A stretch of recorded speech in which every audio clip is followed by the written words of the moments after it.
You know this channel by now, right? We watch a lot of trashy movies around here, and in doing so, we get a lot of money shots. So many money shots, I should be opening a savings account at this point, if you get me. So when I seen this recommendation coming in from Dawn of Comics that we have one of the sexiest villains ever, I was intrigued. And then when I looked up the dare, I seen that it wasn't so much money shot sexy as it was pumping iron sexy. But sexy nonetheless. I do believe in keeping all things equal here, so to balance the scales of titties, we have a hulking brute here to feast your eyes upon. A hunking brute, if you will. So I didn't go further into the movie than that. When I looked up the dare, seen those biceps, and then a few more biceps, and then a few more biceps. I looked at those biceps for a while. I don't know much more than that. So without further ado, grab yourself a drink and let's see what the dare is all about. We are slowly pushing in on this little suburban town, white picket fences and everything. We cut on over to some family time and Daddy-O is having some bonding time. It's pretty sweet, I'm not gonna lie. It was a nice little moment. But which one will I eat first?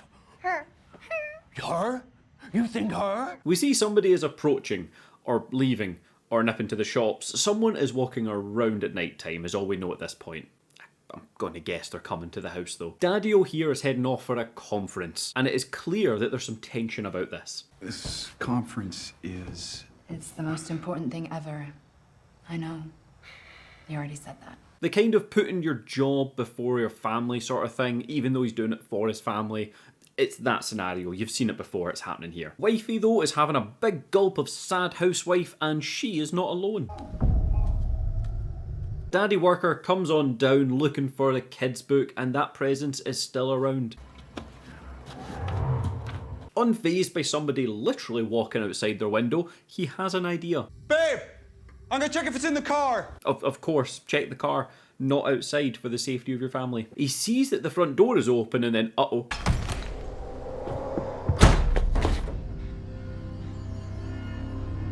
What's wrong with Mommy? Now if that's kid number 1, where is kid number 2? Thank you, movie. You're literally answering the questions as they're coming. Thank you. That's good. He books it upstairs and I'm not gonna lie to you guys, I fucking love this moment. No sarcasm. Daughter number 2 is hiding under the bed and the moment we cut to her perspective, we see the threat coming. Like there's not a moment, there's not a jump scare. The second it changes, we know the score. And what's even better is we see the dad's reaction throughout this entire shot, also coming to know the score. The moment that we know he knows what's going on, it just seems to fall into place for him and he goes for the hit. Unfortunately, he fucking fails it. However, I am hooked on the dare so far, and we've not even seen those big biceps yet. Bring on your sexy villain, because this movie is shaping up nicely. I mean, it's not in better shape than the villain though, let's be honest. We cut to title, and our main man here wakes up chained in a small square room. Where is he exactly though? Welcome to paradise. Well, debatable. We've got 4 people down here all at different stages. We've got our new man Jay, fresh off the capture line. We've got Adam the cop, who looks a little bit beaten up. And we've got Kat, the woman of the movie, who seems less injured and more emotionally injured. And then we've got one nip over here, who is fucked. That's, he's fucked. I mean, I did tell you it was less money shots. He's literally missing a tit. We just jump over to this kid who is away in a manger, it seems. I didn't know this was a Christmas movie. Get those sleigh bells are ringing. His captor comes on in with a bucket of lovely raw meat for him. Just like Jesus had at the end, I think. Like, that's what it was, wasn't it? It was gold, frankincense, and meat, I think. We cut over to a less than hygienic pool as the captor comes in again. The boy rushes back to work and practices his wash on, wash off.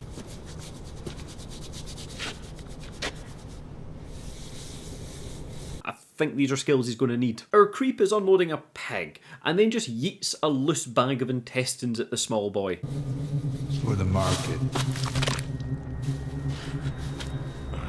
Like, it's not cool, but at the same time, he needs to practice his catch. Now, what is the only response to somebody dropping your loose bag of innards? Well, you carry them, of course.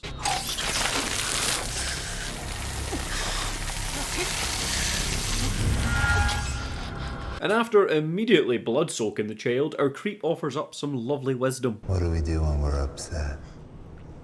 Remember Remember what? who saved me? Good boy. If you ignore the hepatitis for a minute, it's quite nice. It's sweet. You know, father-son bonding. I'm your father now. And if you upset me, swear to fucking God.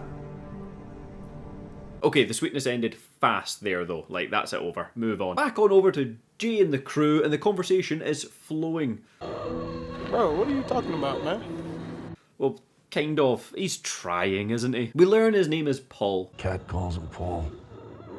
After my cat. Oh, that's nice, because he's a nice companion that sits in the corner of the room and keeps you company. Paul doesn't say much. That is a dick move, Cat. Like, one nip over here is on his way out, and you're hitting him with that shit. Give the guy a fucking break. He can't speak. He has one nipple. I'm not over that. Jay turns on his detective vision now and gets to work. This is that moment you would expect where the whole gang start discussing what they know so far. Where were you when you were taken?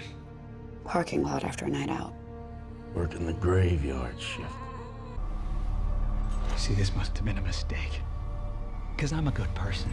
You're one of the good guys for sure, Jay. I gave blood once. They just bring Jay up to speed on everything that's going on, which, to be honest, isn't much. I take it you tried to talk to this prick? Oh yeah. I tried to hug it out on him flowers. One guy did all this? It is along the lines of, they don't know why they were picked, and now they've woken up in this room together. We do cut back to the young boy again. There is a fair bit of cutting between this room and the young boy. I wonder how they're going to connect. This boy's wandering up to the door before Father Captor just cuts him off. Dominic. The boy is just sitting down to a hearty Ron Swanson breakfast, you dick. You're trying to test me. Father, I'm sorry! Are you? Yes! Say it again. I'm sorry! Holy shit, he is insane. Like, we didn't doubt it, but he, oh my god, he surpassed us. Do you know what I mean? We cut over to Dominic's bedroom or torture room. It's hard to tell if this is a sign of love or punishment. We get a flicker of the lights, and we learn that in this little room here, the flicker means that it's torture time. What's with the lights? Well, it ain't fucking Christmas. What's when he warns you before he tortures you? Yeah. What was that? Feeding time. Or dinner time. One of the two. I hope it's dinner.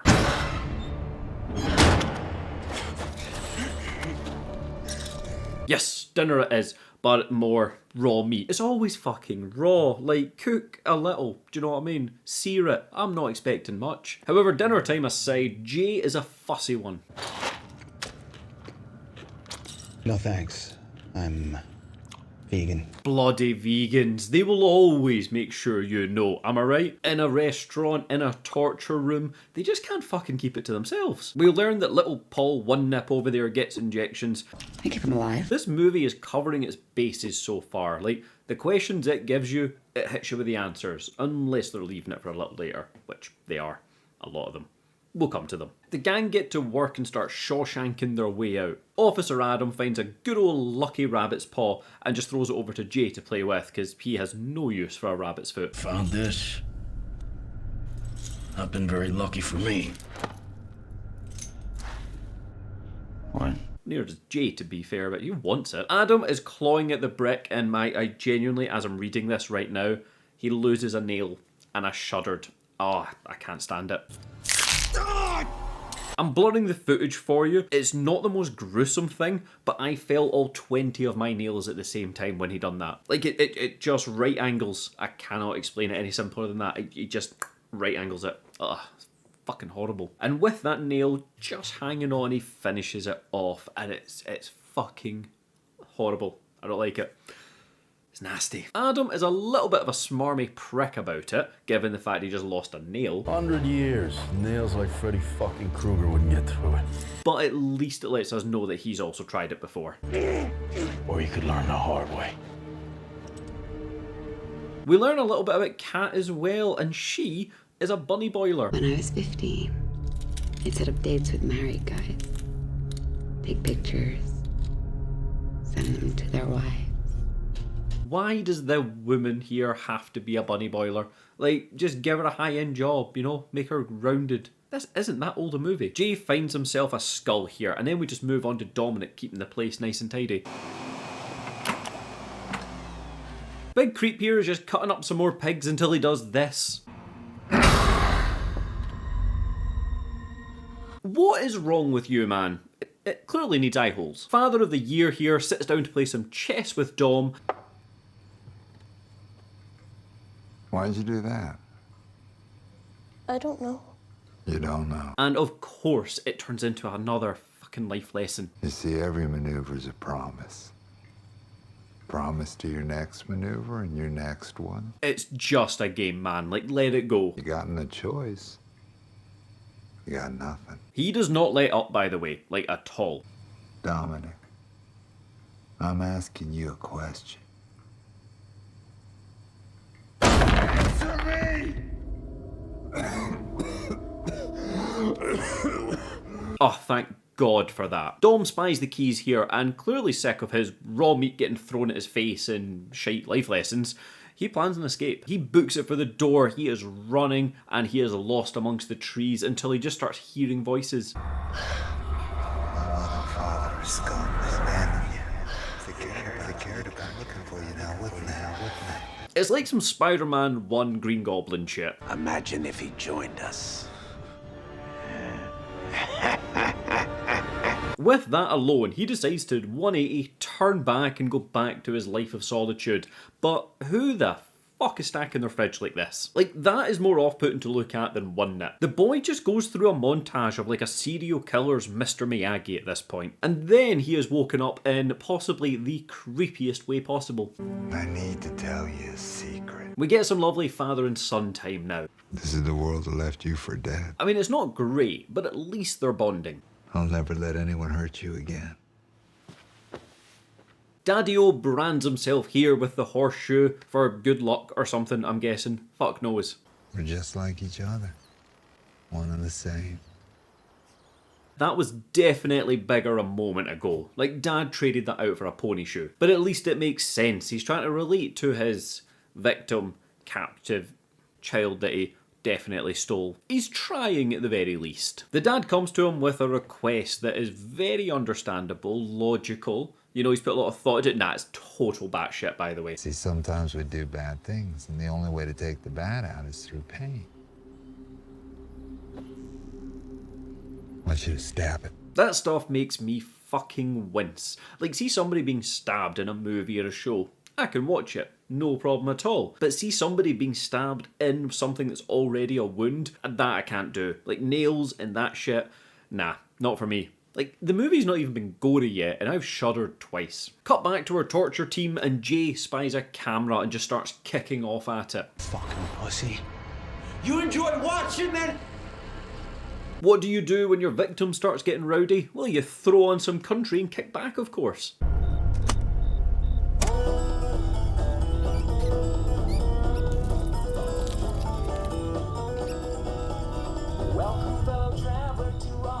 That's a form of torture, right? That's worse than one nip. Sorry, country fans. Our hunking brute here starts playing with some bugs and now someone is coming. I'm waiting for you, you fucking asshole! Jay, please, Adam's right. Come on, film this! Jay gets his game face on and is waiting at the door.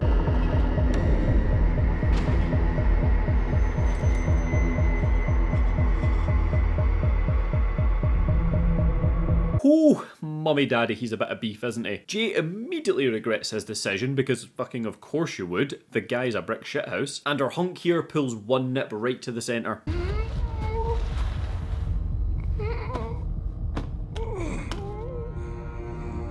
Jay starts asking about his wife and Hunk is just giving nothing. Like, he is a silent villain in this movie. My wife. My daughters. Hey! My wife, my daughters. He hands the knife off to Kat because he doesn't do the torturing. Instead, he makes the other ones do the torturing.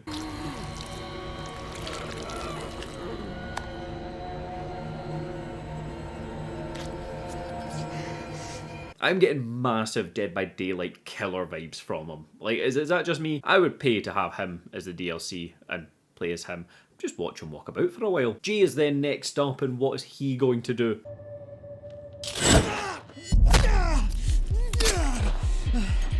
Of course he takes the shot. Whew, Hunk has some moves though. Jay gets slapped down because, obviously. and Kat is now centre stage. Like, it is fucking just popping off right now. Officer Adam is now called up, and Hunk gives him what looks like one of those Oreo milkshake straws. Like, do you remember those really wide ones? Because massive bits of Oreo went through it. Yeah, he gets one of them.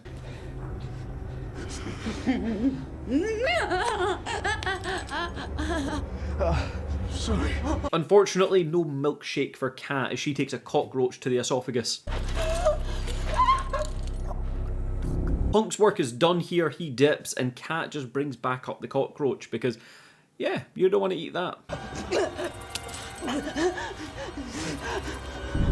Flashback to young Dominic, and I will not be calling him young Hunk for very obvious reasons, and he's setting up for party time.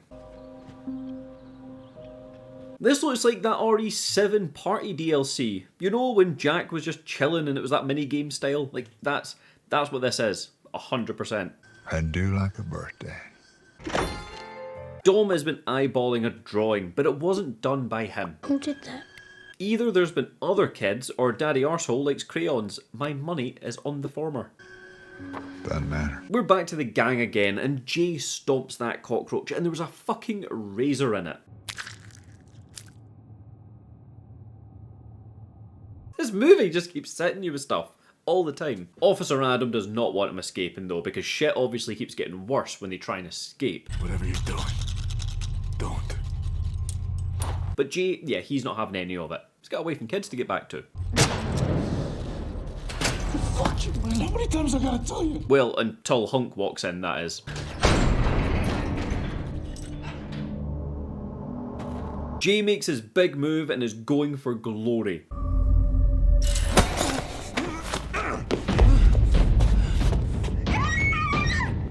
He takes the McLean route, but these vents are just not ready for him.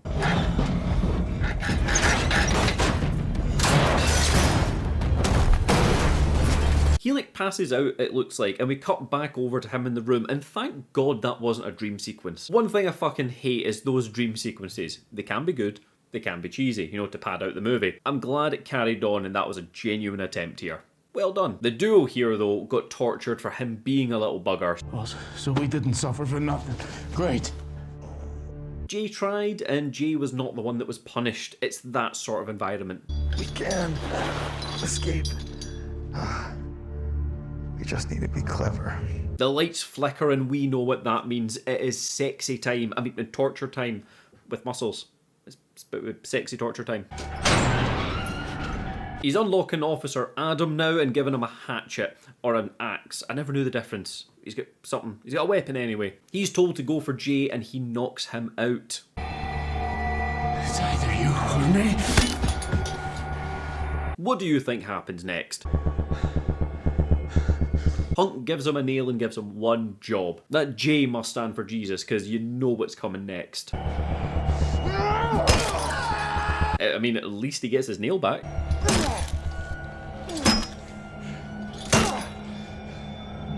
Oh shit, it was 2 nails. He went full Jesus. Jesus. I'll stop. Hunk gets sick of my patter though and just leaves the room now, because, you know, anyone would. We see where his mind has gone to with all the pain and trauma, and it's his wife being sexy until...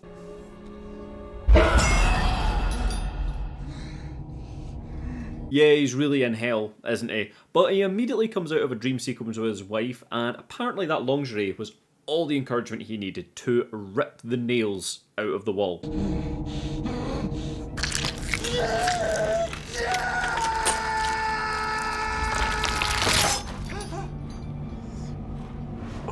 Say what you will about Jay, but my God is he up there for willpower and protagonists. We do get this weird overhead shot though. Like, is he supposed to be Jesus? I can't tell. Like, that's not a joke. It's a weird angle to put in this movie without some kind of symbolism, I suppose. His mind wanders some more, and now we've traded in lingerie for some beautiful knitwear. Come on, get up! Jay's had enough. He is now asking the real questions because he needs to fucking get out of here. You guys ever seen his face? Oh yeah, he's gorgeous. I fucking knew he would be Adam. Jay is learning everything, and Paul even tries to chime in. We get horse. Horse? What? You know, just horse, and then Paul sadly fades away. Paul. I mean, I'm surprised he lasted this long looking like a fucking Colossus Titan. Putting two and two together though, Jay works out that he knows who Hunk is. A horseshoe burn on his hand. I saw it when you tore his glove off. I know you. I fucking know you. We cut over to some kids around a campfire telling the story of evil Mr. Miyagi. Let's go find the farmhouse. Little Dom shows up and they dip, kind of.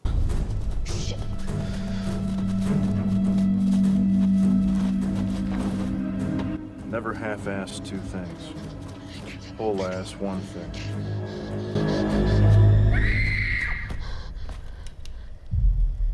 No one dips properly in this movie. It is all coming together now. The four in this room met little Dom years ago at a camp. Like, they were all there one summer and ran into Dom. What the fuck are you talking about? The traveler kid. The one with the horseshoe burn on the back of his hand. Little Dom's just looking for some friends. And what do the four do? Dominic. Well, you can be in our gang. Just needs to pass the dare. Well, they like immediately haze him into eating a bug.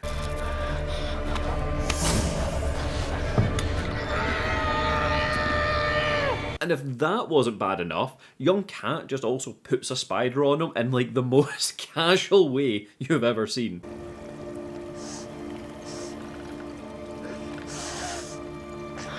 And then it goes for his fucking ear. These kids are assholes. I get what's happening in this room now. I get it.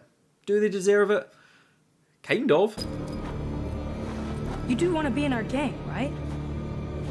They aren't done with Dom yet though. They find him and they pin him down. Like, literally. I actually had to double check they weren't nailing this through his fucking hand. They then just worm his face. And that's not a euphemism. They worm his face. Like, they've got a box of worms. How prepared were these kids to fucking haze a stranger? They've just met Dom and they've had a cockroach at the ready, a spider at the ready, and a lunchbox full of worms. Gonna call bullshit on that. Of all the things in this movie, that's the bit I'm calling bullshit on. What they did was wrong. Let's leave him.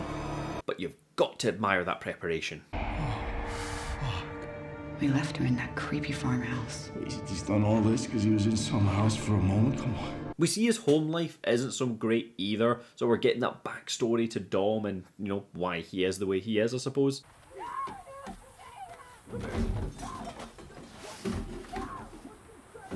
Young Cat meets him here, and we also learn why he has that horseshoe scar. I did it after they shot my horse.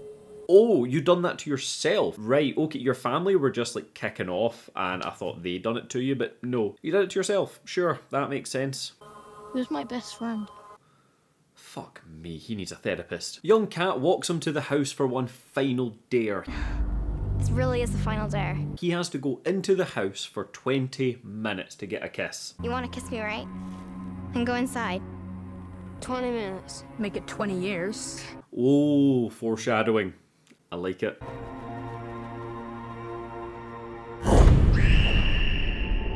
Young Dom gets grabbed and that is his origin story. For the most part. We'll get dribs and drabs from here, but you get the gist. The torture trio now have a collective penny drop as they realise that Hunk is that kid. I never thought I'd see you guys again. They were all on holiday 20 years ago, like to the day almost, so clearly the day is important to Hunk. And they've never seen each other since. Like, it was one of those summer vacations that they all went on and just happened to meet up. His foster dad is watching on lovingly, and we do get this awesome shot.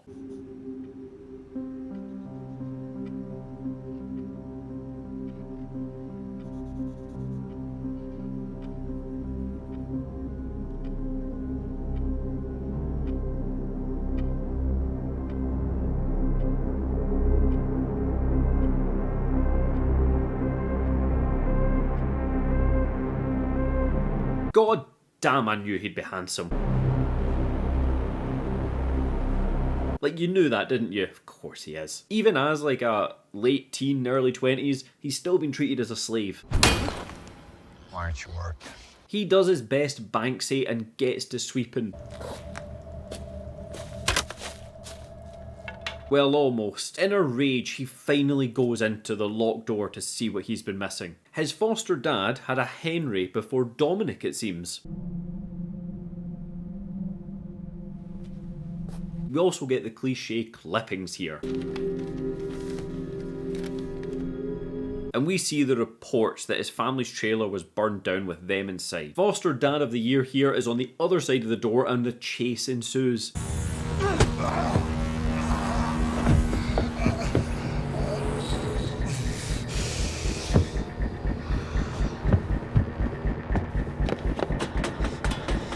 They chase for a while and Dom just can't outrun him any longer and goes for the clinch.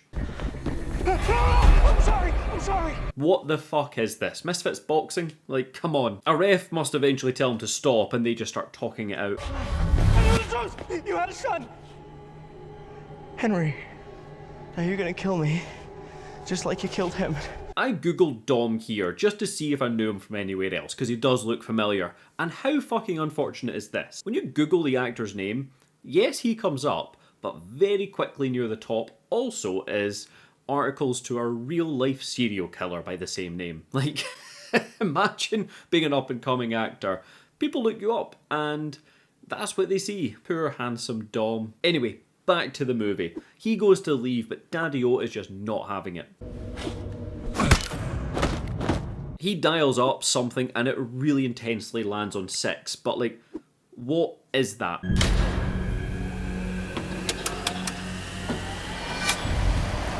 Like, we don't know what the machine is. We don't know what the dial goes to. Is 6 bad? Like, does it go to 6? Does it go to 100? We don't know at this point, but they make it seem tense.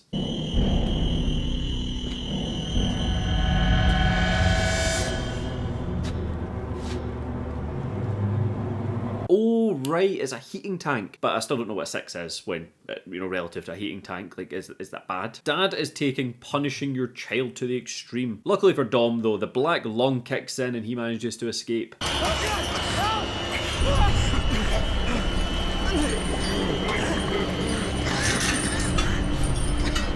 Dom flips the script on this old man and we get some stellar Oscar-worthy acting. It's Dominic. My parents were looking for me.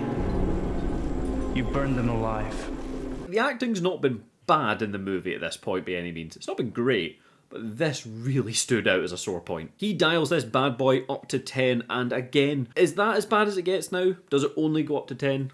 And if so, what was 6? Like a jacuzzi? Like, I have no idea. Foster Dad is getting dunked slowly until he ends up looking like Deadpool, and we can safely say that's the end of him.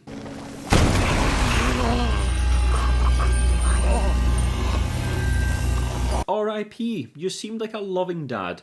You know, you're a bit too committed.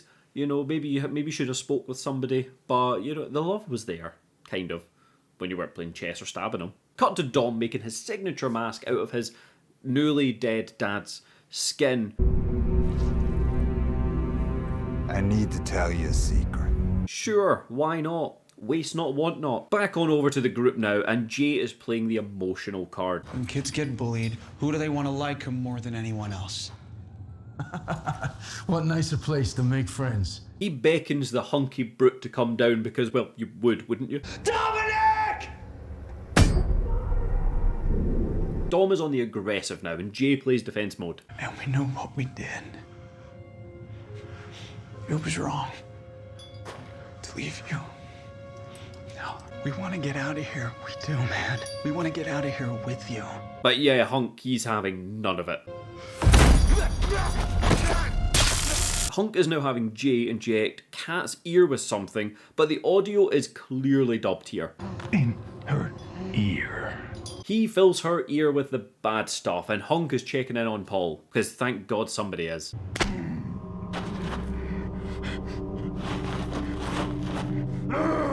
Yeah, Paul's not doing so well, man.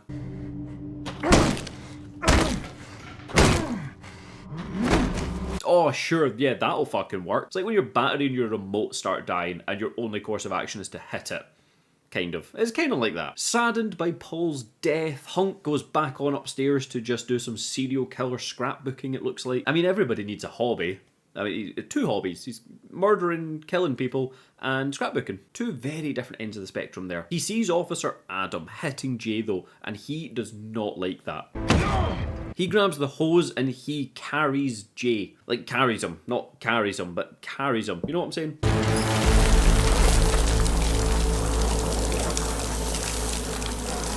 Jay defenseless, lying there, blood soaked with 𝗃𝗄𝗄.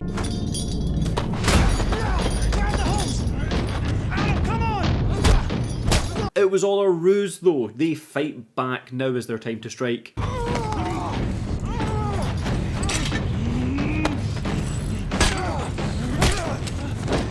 Oh, well, not for long. Kat's very quickly pulled into this, so now it is a 2v2 and she needs to cut Officer Adam's eye.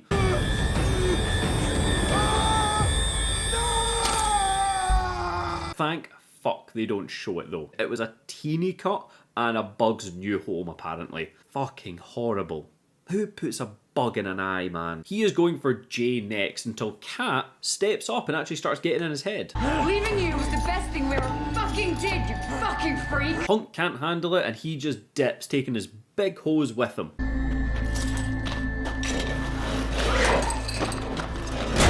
Definitely got a big hose, doesn't he? With Hunk gone, they immediately get into action and there's only one thing they can do left for Adam. You gotta pull it out! What? Well, there's no I in team.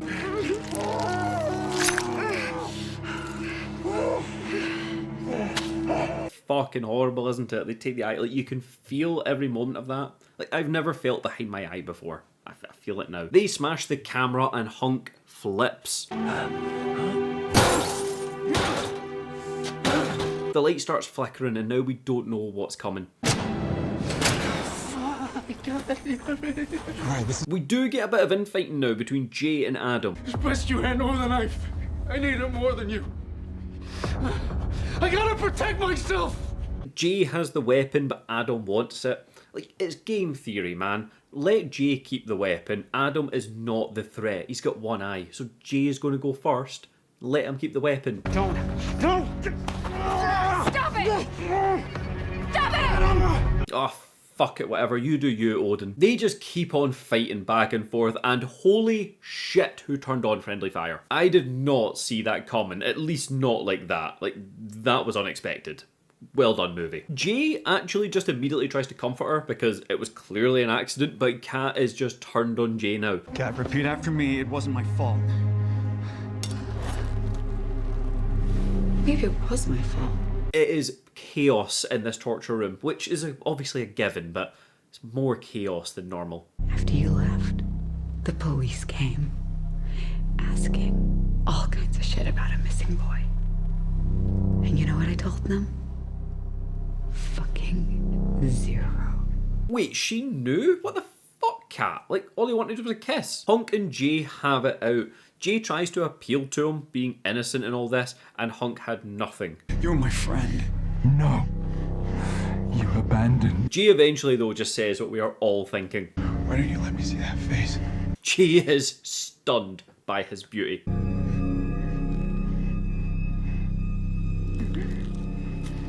I love you. Kat has a colony of bugs coming out of her, but Jay, yeah, he's got some quick thinking.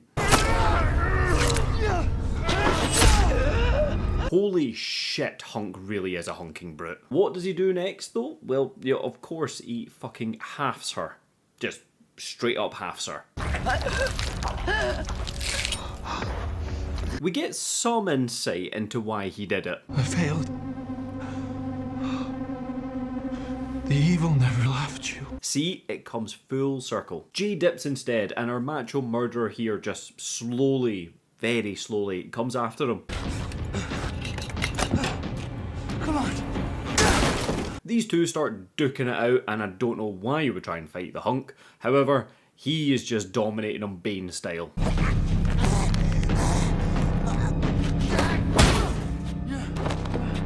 Hunk puts on his dad's shirt as, I don't know why, but I don't know, symbolism or something like that. And we all shed a tear as we say goodbye, Seps.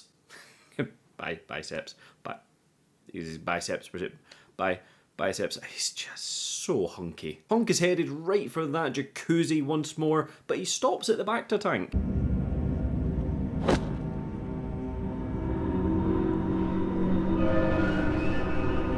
Little does he know Jay has got one final move ready.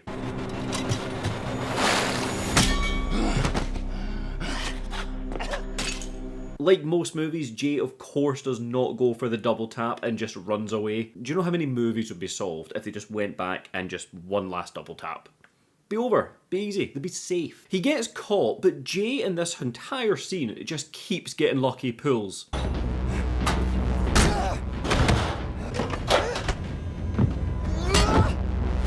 I swear if he was pulling cards, he'd get nothing but Charizards, do you know what I mean? He buckets Hunk in the face and gets out to freedom at long last.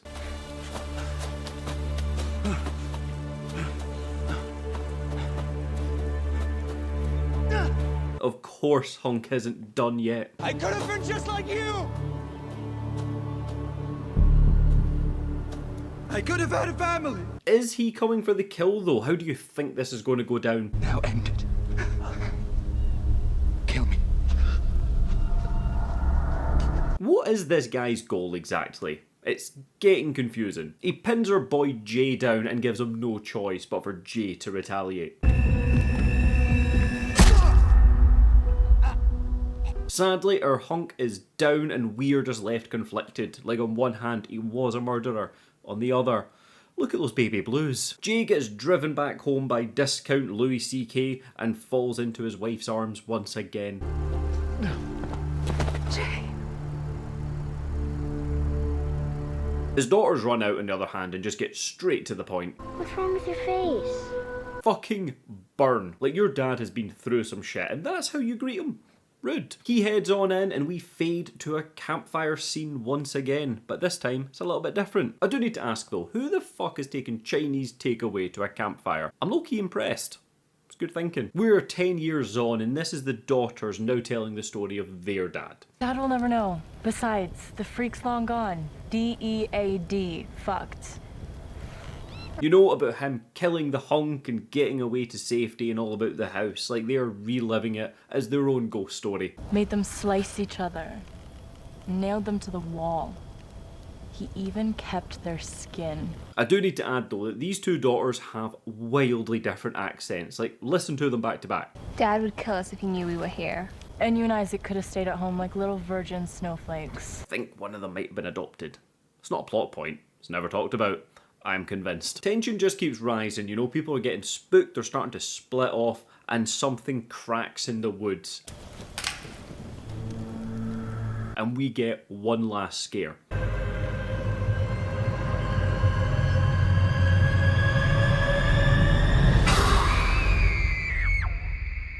And with that, we move on to credits. Very quickly though, what the fuck? That last shot is bullshit, and here's why. How did Hunk survive that? Like, did that knife not get through his beautiful muscles or what? And secondly, if he did survive it, you would think the dad would know that and then pass that story down to his kids. The police are going to investigate. If they find no body, they're going to tell the dad that he needs to be fucking on edge. So how do the kids not know? Like, surely the dad would be fully aware that there was not a body discovered, and so the kids would know this, and they wouldn't go anywhere near the house. I don't know, am I overthinking it? I think I am. It's just a final shot, like that one last second just kind of fucked everything for me. And the second question is, did he not have anything else to wear after 10 years? I mean, come on Hunk, try out the police uniform. You might suit it, you've got one spare. All in all, it was a pretty solid tale, this movie. It was interesting.